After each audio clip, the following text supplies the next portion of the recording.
I sold Israeli-made Uzis to Muslims.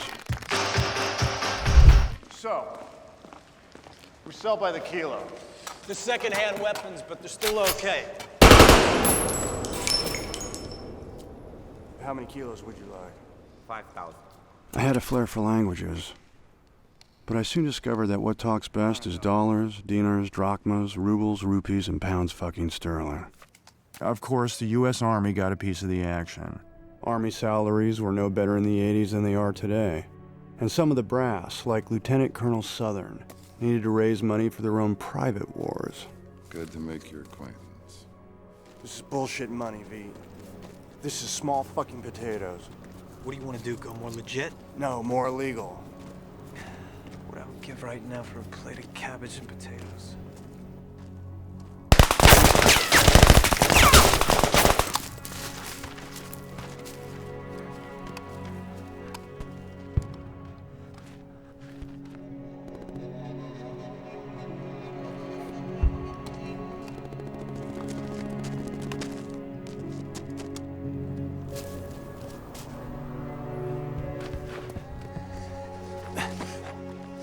It's not our fight.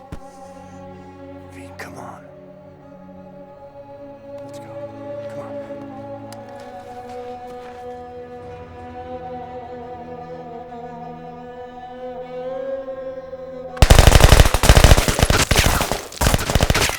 Selling guns is like selling vacuum cleaners. You make calls, pound the pavement, and take orders. I was an equal opportunity merchant of death. I supplied every army but the Salvation Army.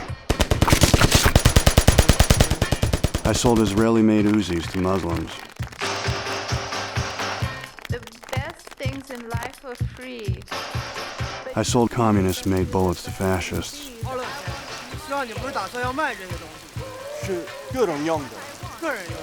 这里有10万发子弹，我比较喜欢打枪。喜欢打枪。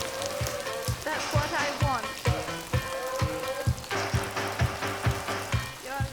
I even shipped cargo to Afghanistan when they were fighting my fellow Soviets. I never sold to Osama bin Laden, not on any moral grounds. Back then, he was always bouncing checks. That's what I want.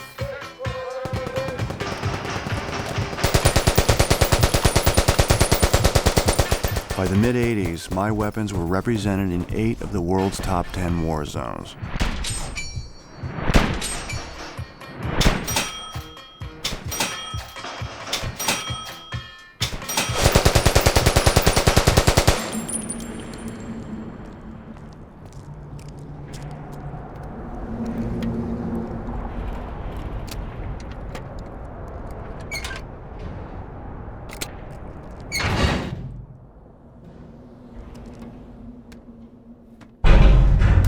There's no problem leading a double life. It's the triple and quadruple lives that get you in the end.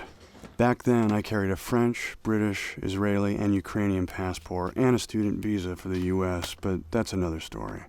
I also packed 6 different briefcases, depending on who I was that day and the region of the world I was visiting.